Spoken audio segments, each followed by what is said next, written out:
This is The Big Question with Dr. Ellie Gonzalez, brought to you by Good News Unlimited, tackling the big questions in a simple and positive way. And today's big question is, does the Bible have naughty bits in it? Absolutely, there's some very naughty bits in the Bible. Even that phrase naughty bits reminds us of the way that sex became a taboo subject in Christian tradition. And so we shouldn't actually call them naughty bits because contrary to what we think, sex isn't something bad in the Bible. In fact, there's a whole book of the Bible dedicated to the erotic love between a man and a woman. It's called the Song of Solomon. And the book describes the desire of a man and a woman and its fulfillment in tender and sensual lovemaking.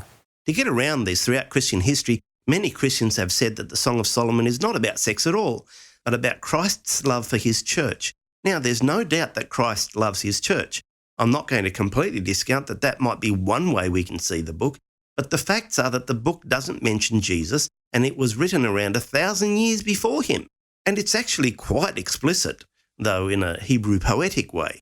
So much so that some people have actually questioned whether it should be in the Bible at all. Well, I'm glad that there's sex in the Bible. On the one hand, the Bible does contain stories of sex gone wrong, when sex was misused in the wrong context and when it actually destroyed lives.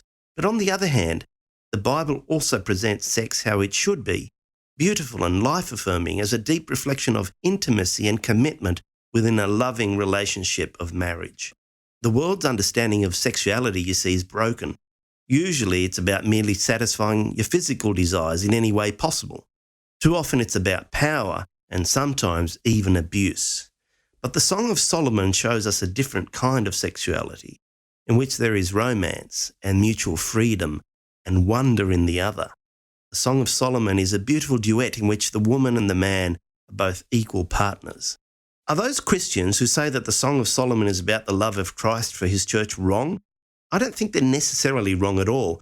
After all, the Bible consistently uses the love of the husband for his wife as a metaphor for the love that Christ has for his church. If that's true, then perhaps the most shocking thing is that God uses sex, whether directly or indirectly, to illustrate how much he loves us, every part of us, in every aspect of our being. So yes, there are naughty bits in the Bible.